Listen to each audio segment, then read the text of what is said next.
25 years వినడానికి చిన్న ఏజ్‌లో అనిపించొచ్చు కానీ, ఈ 25 ఇయర్స్‌లో కొన్ని థింగ్స్ చాలా లేట్‌గా నేర్చుకున్నాను. కొన్ని లెసన్స్ ఎక్స్‌పీరియన్స్‌తో వచ్చాయి. కొన్ని మిస్టేక్స్ చేసిన తర్వాత అర్థమయ్యాయి. అందుకే ఈరోజు 25 ఇయర్స్ వచ్చాక నేను నేర్చుకున్న ఇంపార్టెంట్ లైఫ్ లెసన్స్ మీతో షేర్ చేసుకుందాం అనుకుంటున్నాను. Hello guys, welcome back to our channel. ఎలా ఉన్నారు అందరూ?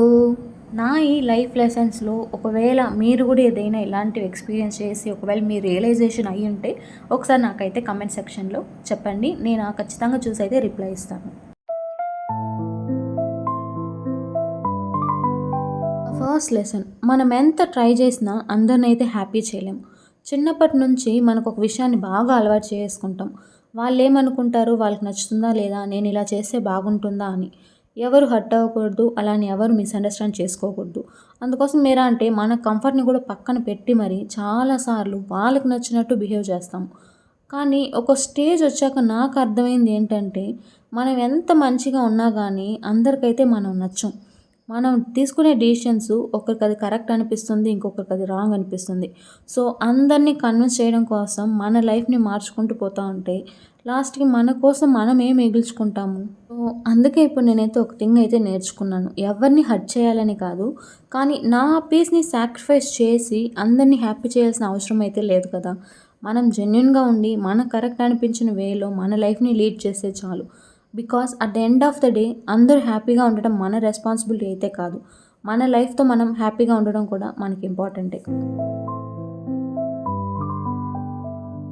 సెకండ్ వన్, లైఫ్కి ఒక ఫిక్స్డ్ టైం లైన్ అనేది ఉండదు.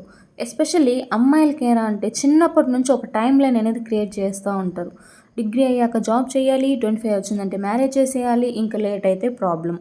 ఊర్లో వాళ్ళు, రిలేటివ్స్ ఏదో ఒకటి మాట్లాడతారు. అలా ఒక ఏజ్ వచ్చిందంటే చాలు, నెక్స్ట్ స్టెప్ కంపల్సరీ అని అయితే ఫీల్ అయిపోతాము. కానీ 25 ఇయర్స్ వచ్చినాక నాకు అర్థమైంది ఏరా అంటే, ఏజ్ అనేది డెడ్ లైన్ కాదు.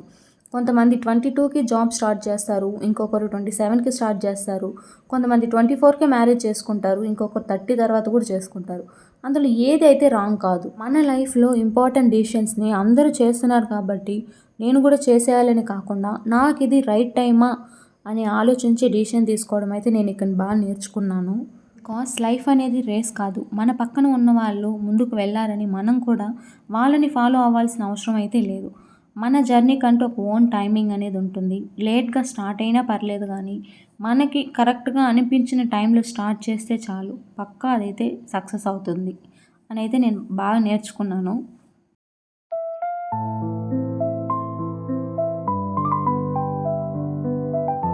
Third one, people change. ఒక టైంలో మన లైఫ్లో చాలా ఇంపార్టెంట్గా ఉన్న పర్సన్, రోజు మాట్లాడకుండా ఉండలేము అనిపించిన పర్సన్ కొన్ని రోజుల తర్వాత మన లైఫ్లో అసలు పార్టే అవ్వకపోవచ్చు. ఫస్ట్లో చాలా అయితే అది హర్టింగ్గా ఉంటుంది. ఏం జరిగిందో, నేను ఏమైనా మిస్టేక్ చేశానా అని మనల్ని మనం చాలా క్వశ్చన్స్ వేసుకుంటూ మెంటలీ చాలా స్ట్రెస్ అయిపోతూ ఉంటాము. కొద్ది రోజుల తర్వాత నాకు అర్థమైంది ఏమంటే, ప్రతి పర్సన్ మన లైఫ్లో ఫార్ ఎవర్ ఉండాల్సిన అవసరం అయితే లేదు. కొన్ని రిలేషన్షిప్స్ ఒక ఫేజ్ వరకే మనతో ఉంటాయి. కొంతమంది మనకు ఒక లెసన్ నేర్పించి వెళ్తే, అండ్ ఇంకొంతమంది మన లైఫ్లో ఉండకపోయినా వాళ్ళతో ఉన్న మెమరీస్ మాత్రం మనతో ఎప్పటికి అలానే ఉంటాయి. సో ఎవరో చేంజ్ అయ్యారని మన వాల్యూ అయితే తగ్గిపోదు కదా. Sometimes peoples change, sometimes situations are also change. That's okay. ఇప్పుడు ఎవరో నా లైఫ్లో ఉన్నారని, ఎవరో నా లైఫ్లో లేదని కాకుండా వాళ్ళతో ఉన్న టైంని మనం అప్రిషియేట్ చేస్తూ వెళ్ళిపోయిన వాళ్ళని లెట్ గో చేయడం అయితే నేను బాగా నేర్చుకున్నాను.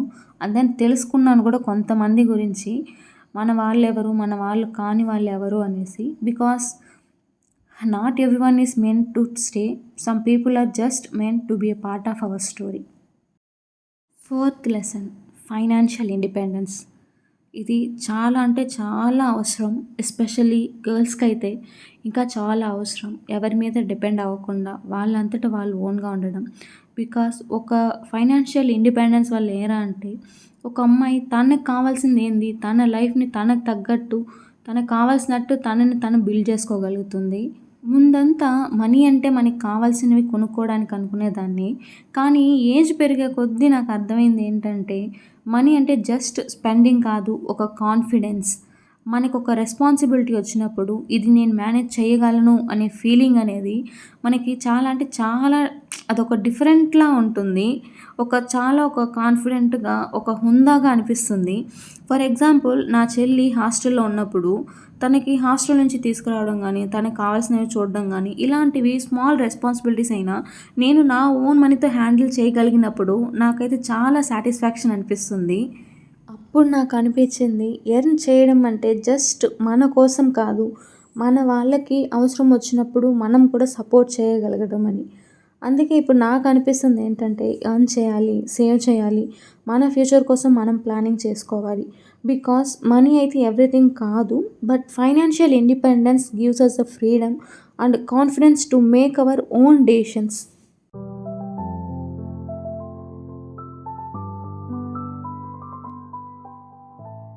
Fifth lesson, choose your self. ఈ లెసన్ను నాకు చాలా అంటే చాలా లేట్గా అర్థమైంది.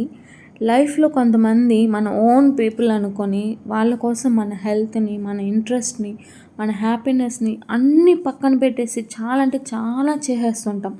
వాళ్ళకి ఏం కావాలని ఆలోచిస్తూ, వాళ్ళు హర్ట్ అవ్వకుండా అన్నీ చూసుకుంటూ, మన టైం అంతా వాళ్ళ కోసమే స్పెండ్ చేస్తూ, బేసికలీ మన లైఫ్లో మనకంటే వాళ్ళే ఎక్కువ ఇంపార్టెంట్, వాళ్ళే ఎక్కువ ప్రియారిటీ అనేది ఇచ్చేస్తుంటాం. కానీ కొన్ని సిచ్యువేషన్స్ వచ్చినప్పుడు అర్థమవుతుంది మనం అనుకున్న వాళ్ళకి వాళ్ళ రియాలిటీకి మధ్య ఎంత డిఫరెన్స్ ఉందో అనేది. అప్పుడే మనకి ఒక క్లారిటీ అనేది వస్తుంది. మనం వాళ్ళ కోసము ఎంతో చేస్తున్నప్పటికీ వాళ్ళు అన్నెసెసరీ రీజన్స్‌తో మనల్ని అవాయిడ్ చేస్తారు. మన వాల్యూని అసలు అప్రిషియేట్ కూడా చేయరు. అవి ఒక పాయింట్‌కి చాలా థింగ్స్‌ని అయితే మనకి బాగా క్లియర్ చేసేస్తాయి. రియాలిటీ ఏంది? మనం ఏ ఫేజ్‌లో మనం వాళ్ళని చూస్తున్నాం, వాళ్ళు ఏ ఫేజ్‌లో మనల్ని చూస్తున్నారు అనేది ఒక పాయింట్‌లో మనకే బాగా క్లారిటీ అనేది వచ్చేస్తుంది. ఫస్ట్ టైం జరిగినప్పుడు ఇగ్నోర్ చేయొచ్చు. ఓకే. సెకండ్ టైం జరిగినప్పుడు కూడా ఓకే. ఒక ఛాన్స్ అనేది ఇయ్యొచ్చు. బట్ మళ్ళీ మళ్ళీ అదే జరుగుతుందన్నప్పుడు మనల్ని మనం హర్ట్ చేసుకొని వాళ్ళకేదైనా చేయాలని అయితే ఏం లేదు. సో, ఆ థర్డ్ టైమ్ కూడా అదే సేమ్ అగైన్ రిపీట్ అవుతుంది అంటే వాళ్ళనైతే ఇంక పక్కన పెట్టేయడమే మనకైతే బెటర్ థింగ్. నాకు ఒక ఇంపార్టెంట్ థింగ్ అర్థమైంది ఏంటంటే, సమ్‌వన్‌ని లవ్ చేయడమో, కేర్ చేయడం అయితే రాంగ్ కాదు. కానీ వాళ్ళ కోసము మనల్ని మనం కంప్లీట్‌గా లాస్ అవ్వడం మాత్రం అయితే కరెక్ట్ కాదు. ఇప్పుడు కూడా నాకు ఆ పీపుల్ అంటే ఇంపార్టెంటే. నా వాళ్ళని కేర్ చేస్తూ ఉంటాను. కానీ నా హెల్త్, నా పీస్, నా ఇంట్రెస్ట్, నా హ్యాపీనెస్‌ని కంప్లీట్‌లీ సాక్రిఫైస్ చేసి అయితే కాదు. మేబీ అది సెల్ఫిష్‌గా అనిపించొచ్చేమో. But after everything I have learn, I don't think choosing myself is selfish anymore. I think it's necessary. So, ఈ నా 25 ఇయర్స్‌లో నేను నేర్చుకున్న 5 లెసన్స్ అయితే ఇవి.